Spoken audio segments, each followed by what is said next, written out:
Welcome to AP Physics Made Easy. If you're taking AP Physics this year and your teacher gave you an assignment where you have to convert one type of motion graph into another one, you're probably thinking, what the heck? This is so hard. Well, listen, I can help you with this. My name is Eric Sampson, and if you just follow along with this video, you're going to see it's really not as challenging as it may seem at first. So let's go ahead and get started. So if you want to convert between, say, a position graph to a velocity graph and an acceleration graph, which is a common thing we're asked to do, you need to keep a couple things in mind. So let's just see. Velocity graphs are basically showing you the slope of the position graph. Remember, this is meters per second, and this is meters in seconds. So the slope of this is what we're going to see here. So if I look at this, I start off with a slope that's basically 0, and it becomes progressively steeper. So there you go. I start off with a velocity that's basically 0 slope, and it gets progressively steeper in the negative direction. And then you have to keep in mind that the acceleration graph is just the slope of the velocity graph. What do I see here? I see a constant slope that is negative, so I'm going to have that. Now, obviously, it's a little bit trickier than this, but let's get going on it and see what we can do with this. So to convert a position graph to a velocity graph, I find it really helps students to focus in on just the very beginning, the middle, and the end, and just look at very small changes in these areas. So let's see what I'm talking about here. So I'm going to look at this very, very first part of the position graph. And you know what I see? I see there's a negative slope here. Now over here, a negative slope means a negative velocity down in this part of the graph. So I'm going to put a dot down here, and I'm going to start at t equals 0 seconds. I'm going to start with a negative velocity value. Now I'm going to go to the middle. I see in the middle here, the slope is 0. It's flat. That means the velocity is 0. So in the middle of the graph, my velocity should be 0. Then I'm going to come over here, and I'm going to look at this part here. And what I see at the very end, I had a positive slope for my position graph. That means I have to have a positive velocity value over here. And then what I'm going to do is I'm just going to draw a line through all of these, like that. Okay? So now let's go ahead and see how I get the acceleration. The acceleration one is usually not a problem. These are the two tricky ones. So I have a constant positive slope here, so there you go. And you'll notice acceleration graphs are almost always flat like this. And I can use the same technique to change a velocity graph into a position graph or an acceleration graph. But let's look at the more challenging one, which is turning into a position graph. So the trick is, like before, I'm just going to look at the very beginning of my velocity graph here, and I see what I have is a positive velocity value. And remember, velocity is the slope of this. That means at time t equals 0, I have to have a positive slope.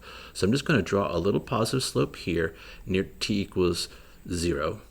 And then in the middle, I see that the velocity is 0. So that means I have to have a slope of 0 at the midpoint. And then here I end up with a velocity that's negative at the end.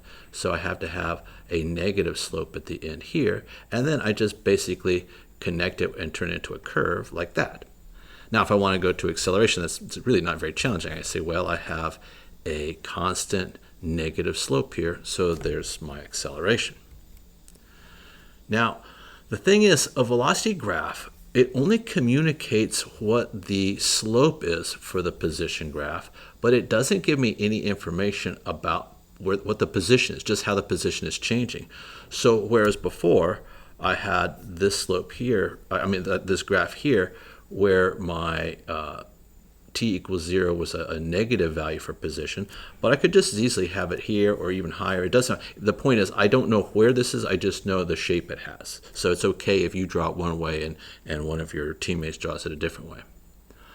All right, let's try this one here. Okay, now we're going to start with acceleration and work way backwards to position. So I see I have a constant positive acceleration. Acceleration is the slope of velocity, so I need to have a constant positive slope here. Again, I don't know what the initial and final velocities are, just that they're changing at a constant positive fashion. So I could have drawn this up here or down lower. I don't know where it belongs, just how it looks. Now I'm going to take this velocity and turn it into a position. So again, I see that my initial velocity is negative, so my initial slope should be negative. It should go to 0 and then become positive.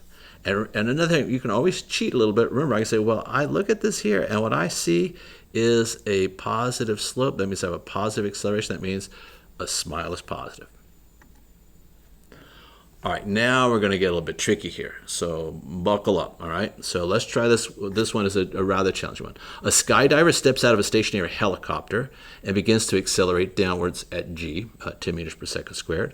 As she falls, friction of the air reduces her rate of acceleration until she reaches what we call terminal velocity of 60 meters per second, and then she continues to fall at that same speed without accelerating any further. Now, we don't have any numbers here, but we just want to see, like, how would we communicate this? Now, the easiest way, I think, with this one is to start with acceleration. I know that when she steps out, she's going to be accelerating at negative 10, and that is going to end up going to 0, and then she's not going to accelerate after that. So she had negative 10. It got slower and slower and slower because of air friction until it reaches 0, and then it stayed there. All right, now let's think about the velocity. So she had no velocity. Her velocity was 0 because she was in a stationary helicopter. So I have to start at 0, and her velocity should initially be becoming negative very quickly. She should have a strong negative slope that then goes to 0 when the acceleration is 0, and then her velocity should just stay wherever it was because she's not accelerating anymore. So it would start off, this slope would be negative 10 meters per second squared. It goes to 0 slope. And at this point, she has a constant velocity, and this value here would be 60 meters per second. Right? I told you it was tricky. All right, now let's think about the position graph. Okay, so she started above the ground. We're going to call it the positive direction. Her initial velocity was 0. I don't know why the 0 is missing here. It was 0. So that means her initial slope should be 0. And it should become increasingly negative up to a point and then continue with the same slope after that point. So she starts with 0, becomes increasingly more negative, and then it just stays at a constant rate. That's a really challenging one, but I thought it's worth thinking our way through. And sometimes they ask you ones like this just to see, like, how well do you actually understand this concept. All right, we're going to try another challenging one here. Okay, so let's just say what I have is just this acceleration graph here. So I know I have a positive acceleration, and then it immediately becomes a negative acceleration of the same magnitude. So I'm just as far below the line, the 0 line here, as I am above it. So I'm just going to say, well, I have a positive slope, and then I have a negative slope for my velocity. So it's going to look like that, because acceleration is the slope of velocity. So I have a positive slope, and I have a negative slope. Well, this is the slope of this. So my velocity needs to start at 0. So I need to start with a slope of 0 over here. And my slope has to become increasingly steeper because my velocity is getting bigger. So my slope is getting steeper. And then it's going to start getting less steep until it gets back to 0. So it's going to look like that. I had a slope of 0 because my velocity was 0. It became increasingly steeper, so my slope became more. And at this point, it started to go the other way until I got to a slope of 0 because my velocity went back to 0. Ooh, those are tricky. All right, how about this one? Ball bounces on the floor. So it just goes, it's already fallen. So it was leaving the ground and it's going boing, boing, okay? So let's just see what would happen for the velocity graph. So I look here and say this is the slope of this. Here I have a very positive value that then goes to 0 and then becomes negative. So I'm going to start here, or here I guess. It's going to reach 0 and then it's going to become negative.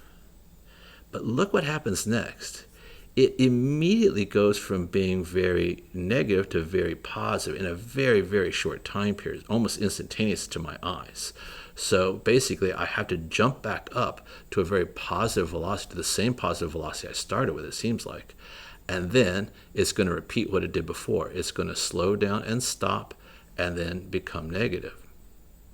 Whoa, okay, a little lightning bolt. Now for acceleration, I see this is a negative acceleration here. This is a steeper and positive one, so I have to have a higher acceleration. It has to be positive.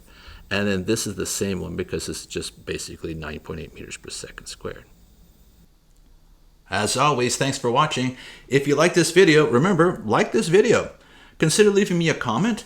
If there's some video you'd like me to make, I'd be happy to do that, or maybe you could just give me some feedback on how to improve. You might want to check the description below to see if there's some links I've included that could help you out. And of course, as always, I would really appreciate it if you would like and subscribe.